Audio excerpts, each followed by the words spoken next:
All right, all right, all right. Good morning, good afternoon, good evening, brothers and sisters all over the world. Kakas and dadas and kakas all over the world. Whatever time of the day this message finds you. Abari Za Asabui, Abari Za Mchana, Abari Za Gioni, brothers and sisters all over the world. All right, yes, I'm talking to each and every one of you all over the world. All right, everybody, I just had to come in and talk to you a little bit, little night chat. It's late in the evening here, probably 12 o'clock, midnight. I'm about to go to bed, but I wanted to just touch on a little things for you to get my perspective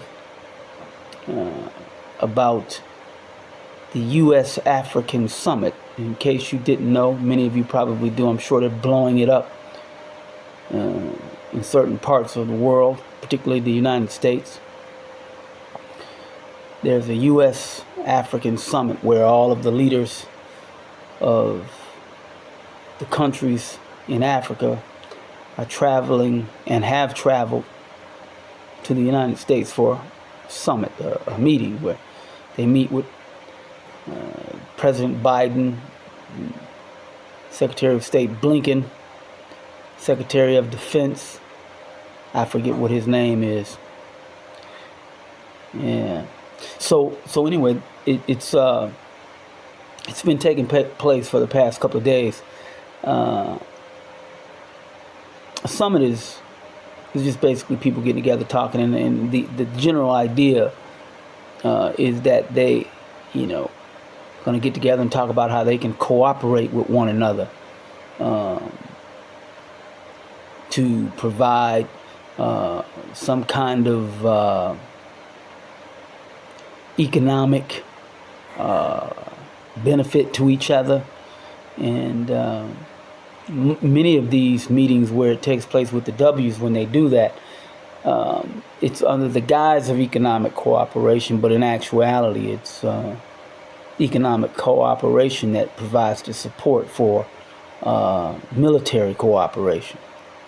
And so I just want to let you know that the countries here in Africa, and for me it's one Africa, but they have divided it up. For many of you who may or may not know, Africa comprises, I think it's like 54 countries. It might be 55, sometimes 53, sometimes someone's in, sometimes some of them's out. But there are roughly 50, somewhere around 54 countries that make up the continent of Africa. So this U.S. Africa Summit, I think it's the second one that they've done. I think the first one was back in 2008, maybe, sometime back there. I think it's the second one. And so the African leaders, they all, not all of them, but many of them, they went to the U.S. To talk with the U.S. President Biden. Okay.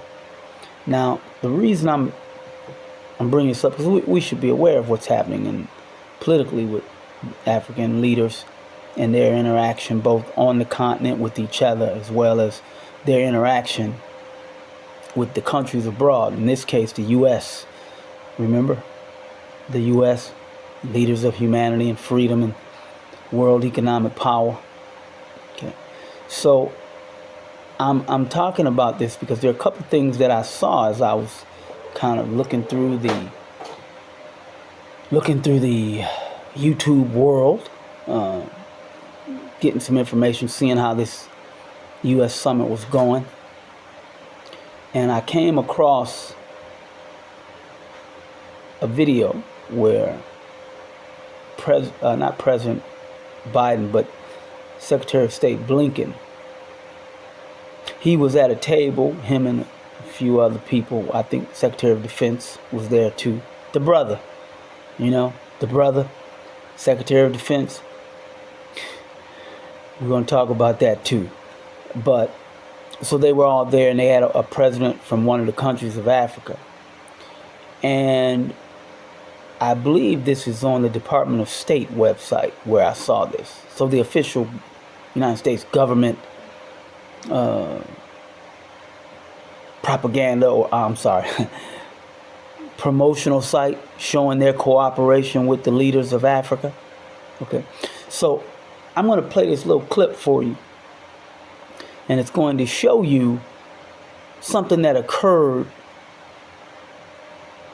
in the interaction between the Secretary of State and the president of one of the countries. And in this clip,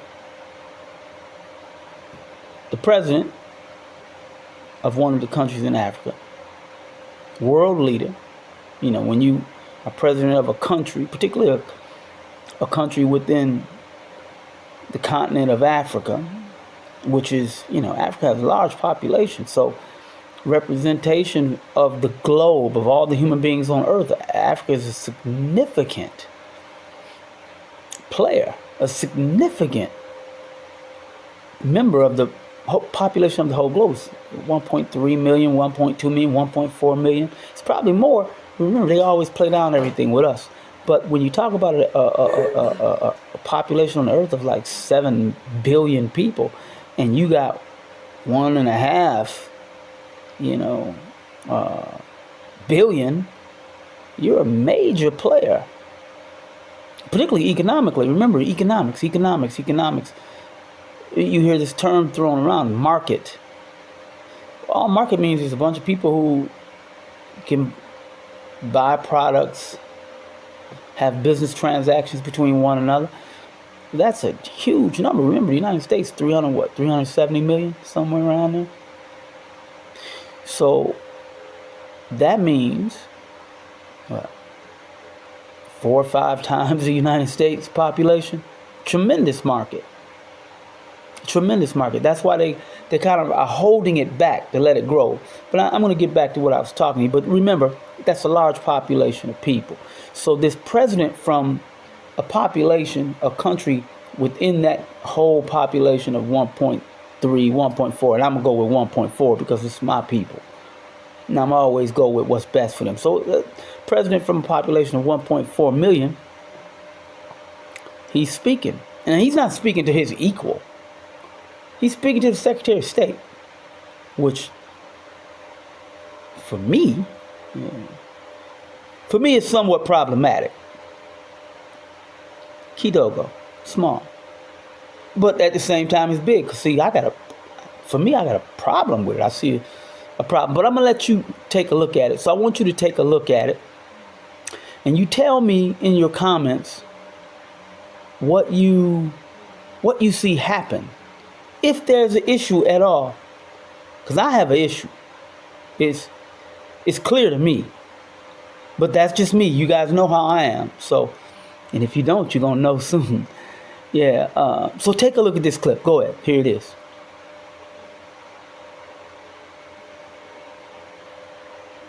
Resuming a project which is in the pipeline. I'm talking about the purchase of new aircraft from Boeing.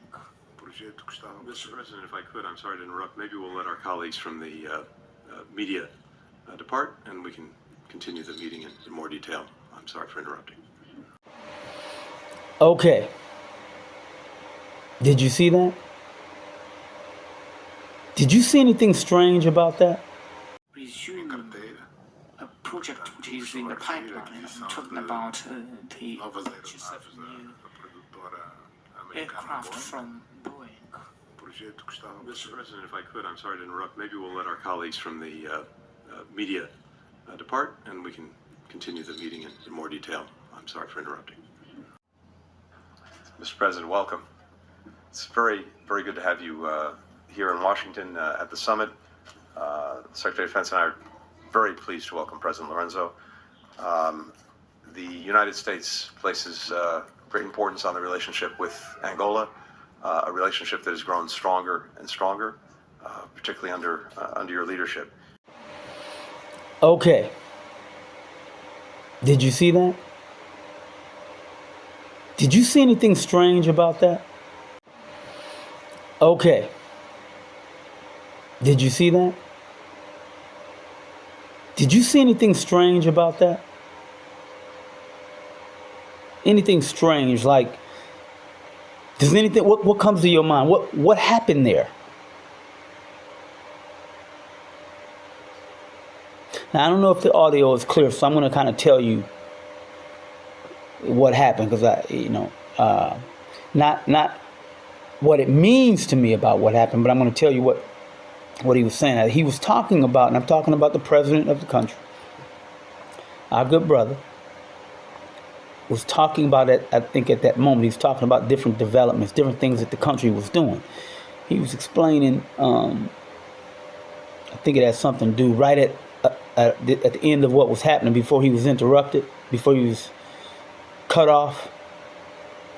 He was saying something about acquiring an airplane from Boeing, I think.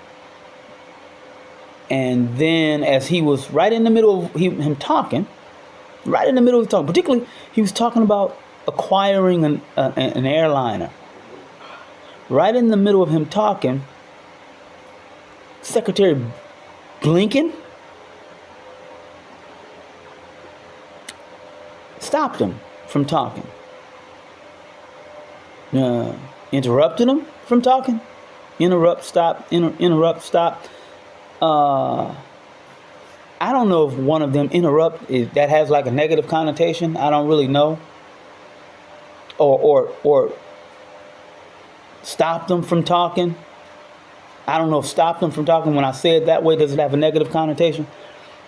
I want you to tell me in the comments what your feeling was about that. Was that appropriate? I mean, was that a cool thing to do? This is the president of a country, and he's talking to the Secretary of State, not the President of the United States, Secretary of State.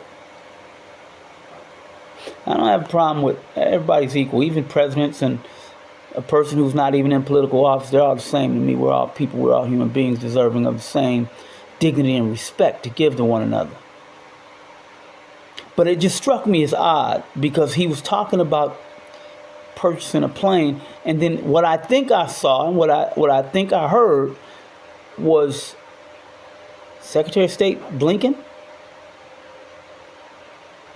Did he interrupt him? I think he interrupted him. I'm pretty sure he interrupted him. Right in the middle as he was talking. And I think he said, well, I'm talking about Secretary of State Blinken now. I think he said, I'm sorry, I'm interrupting you. He didn't say I'm interrupting, but I'm paraphrasing because he's interrupting him. He said, I think what he was saying is, can you stop talking for a minute? Because you stop talking, because I want to move these press people out of the press. In other words, I want them to leave the room so that they can't hear what you're about to say. Now, that's what I think I saw. That's what it looked like to me. So I want you guys to tell me in the comments, is that what you saw? Because that's what I saw. Now, stop talking, interrupt. Is that rude? Now, maybe it was some official business. Well, maybe it was. So I think what's kind of getting me is, he told him, stop talking for a moment, so maybe we should move these press people out of the way, and then we can continue our conversation. Now, the reason that strikes me as odd is because these meetings, I don't know if any of you have ever worked in government, but a lot of times everything is kind of scripted. I mean, there's a format. We're going to do this, we're going to do that. Hey, look, and we meet ahead of time. Hey, this is what we're going to do. Particularly when you're talking about bringing in cameras, people are looking. It's all kind of set up and organized and prearranged. Now, if it's not prearranged in the format and how we're going to go about and what we're going to do, and we're going to talk about this area we're not going to touch, because, we in front of the press, we're going to talk about this behind closed doors. If it's not prearranged, then that signifies a problem to me. Maybe. Like, are you on top of your game? You competent? Organized? Because you interrupted the head of state as he was explaining. And y'all talked, you had your moment to say what you was going to say, then he started to say what he's going to say, and then you cut him off. Now, the other interesting part to me is you cut him off when he was talking about acquiring, I believe, an airplane from Boeing. Was that a trigger? Was that something that you didn't want the public to know? Now, that's interesting because he didn't say a military plane. He said a plane to carry passengers. I think what he even said, it's going to even do a certain amount of passengers a year getting these planes or whatever. So, commercial business, going to generate a lot of commercial business. And then he said even a certain amount of cargo. No harm. What? People can't know about that? Well, that for me is kind of telling, because the good brothers and sisters, the good W's, particularly the West, they have a tendency to tell you they're going to do some things, maybe in a treaty, a formal agreement, and then you take them for their word, because that's what we try to do. We try to be good people, and you tell me what you're going to say, you do that. I'm going to tell you what I say, and I'm going to do that, and everything's good. But in this case, they wanted him to stop. Now, maybe because what he was about to talk about, they may have already communicated. I don't know. I'm just speculating. It's very strange. I'm talking about a possibility. They didn't say what I'm about to say. They did. The president, I didn't hear it from the official presidential press report. I'm just speculating about the moment in timing to cut the brother off, our good honorable president, from the great country, the great continent of Africa. Because he's talking about a plane. But if you made a deal with them and talked about possibly doing these things, and you don't, whenever they don't do what you want them to do, then you tear up the agreement or pull it back or whatever, and you don't want him to put out into the press at this time that these kind of discussions took place and they were arranged, so that later when you change your mind and you tear up the agreement, then no one will know of the previous agreement, and then you can spin it whatever way you want to spin it. That's what it appeared to be, kind of odd. And these are possibilities. But with the history of people, the W's in their history of making agreements with people and then not following through, or partially following through, or following through for a part of the term of the agreement, then changing. This is what it looked like to me. Now, I could be wrong, but again, let's set that aside. A larger issue of, were you disrespecting this brother? Were you disrespecting him? And then to release that particular clip. See, that's the other problem I have. The people, the press, the media, they don't just randomly put information out for you to view. The information is selected. They're very careful. So they chose to select that moment, to put that moment out, where the Secretary of State, who is not on the level of the president of a country, particularly a country that of such great importance and wealth. Africa is a very powerful country. Very powerful country. Very wealthy. I'm sorry, not country, but continent. a very powerful continent with many powerful countries. And they'll spin it and tell you they're not powerful. But let me tell you, they're not poor. They're very wealthy. You don't rob a poor person. You rob wealthy people. You rob people who have resources. So that brother, the president, our good brother, I don't think he was supposed to be interrupted right then. Now, you apologized. That's good. You should apologize. You apologize. But I don't know. I want you guys to tell me in the comments, but for me, you shouldn't have done it. I'm trying to figure out why you did it. It's prearranged. You should have known. It's what it is. You know cameras are going. Did he say something wrong? So anyway, just wanted to know that there's a U.S. summit going on with, I think it's almost over, by the way, since I've released this video, but they went to talk. And we're going to talk a little bit about what they were doing in the summit. What was the purpose of it? Why were they meeting with the U.S.?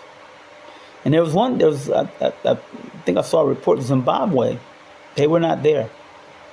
The country of Zimbabwe, they don't represent it. The president, he wasn't there because I believe it's being reported that the United States has sanctions against them. So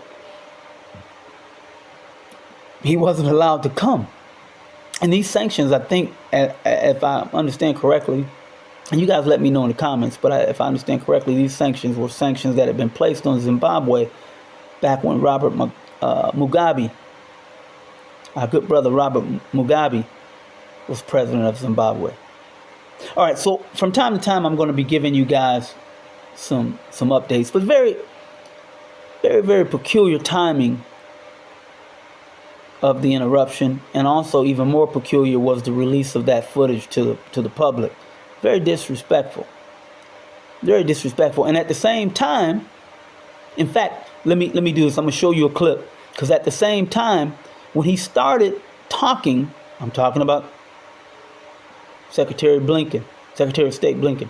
When he started talking, he started out by saying, generally, I tell you what, let me just show you the clip, and then I'm going to show you also the clip of the brother, Secretary of Defense. I think that's his title. I'm not sure, but he's over the defense, supposed to be the top civilian in charge of the the military, U.S. military. So yeah, let's listen to him also. So I'll play them both. So check this out. Hold on. You to the United States. We're really glad to have you here at the summit. You to the United States. We're really glad to have you here at the summit. This is the defining challenge of our time. Angola is a key leader on the continent. And I understand that Angola is looking to restructure its military, and we look forward to partnering with you on this effort. We're pleased to hear that Angola is interested in possible purchases from the United States, and we're working with the Department of State to respond to your request. We deeply appreciate your leadership and your friendship, and I look forward to today's discussion. And again, sir, welcome to the United States. Resume a project which is in the pipeline. I'm talking about the purchase of new aircraft from Boeing. Mr. President, if I could, I'm sorry to interrupt. Maybe we'll let our colleagues from the media depart, and we can continue the meeting in more detail. I'm sorry for interrupting. Okay. Did you see what I'm talking about? Both of these good people, Secretary of State Blinken, Secretary of Defense, I think his name is Lloyd Austin. I could be wrong. I don't remember. I'm old. You got to give me a chance here. But they start out by saying that we want the relationship. It's important to us, and we respect you and all of that. But clearly it can't be too important. You interrupted the man. He wasn't saying anything that's classified, I don't think. Okay, so very odd. Just thought I'd share that with you so you can start looking. So when you look at the information, again, look at when something's released, why at this time, why that particular content. What are the actions of the people versus the words that they're saying? You have to pay attention to that. I'm going to tell you something a great man said that, and I'm going to tell you who he is, not now, I'll tell you later, but he said something to this effect. You don't see with your eyes. No, you don't see with your eyes. Your eyes don't do anything but bring information to the brain. The brain sees. And then the brain interprets. And remember, if you don't interpret, seeing with your eyes won't help you at all if you can't interpret it. You understand? I could tell you the sun is blue. You look up at there. Your eyes are bringing an image to you of yellow fire. But if I repeat it over and over and over and over and over and over and over and over and over again, and I show you symbols and things, some of you will be convinced that it's blue because they attacked your mind. So your interpretation was of what was given to you and not of what was coming through your eyes. That was the general point that this brother was making. So their words were, we respect you and we, all that, but the actual action, you interrupted the brothers. So just wanted to let you guys know, be careful what you see. And we're going to talk a little bit more about what the U.S. summit was. And remember, they said it's very important. This relationship is very important. But this is the second summit. Almost, I think, 14 years ago, they had one. Yet they say Africa is so important and our relationship is so important. Now, China, just give you some comparison, some frame of reference. China was meeting with Africa and the various nations from Africa. They've had one, I think, every 3 years for a number of years, 10, 15 years, something like that, maybe 20. I don't know the exact date, but it doesn't really matter. They meeting every 3 years. That's meeting every 3 years versus once every 14 years, and you just now had the second one now. That tells me a difference in, remember, I told you, actions and what you're saying and what you're doing. If they're saying they want to meet with you, they're very serious about it. I'm talking about China. They're very serious about it. They're meeting every 3 years. They're making sure it's continuous communication. All right. Just wanted to let you guys know something that's going on. I'm going to start giving out these kind of updates on various things that are taking place. U.S. summit with the nations of Africa, and they're saying it's for the purpose of interacting both economically, but they don't really focus on that. They talk about climate change. They talk about security and food and, food shortage. And they don't really talk about really working to the technological development. They don't talk about that. The really economic development. You might hear them say something, but that's not the emphasis. And climate change and all these things they're important. They're very important. I'm not saying they're important. But you can talk about climate change all you want to. They're not talking a great deal about that when it comes to their business development. Now they focus on how to get their economy up and running. Okay, it's good talking to you guys again. It's a little night chat. I know I look tired. I'm about to go to bed. So just wanted to get that out to you. We're going to talk a little bit more. See you guys tomorrow. Have a great night. Oh, hooroo. Oh, hooroo. Oh, hooroo.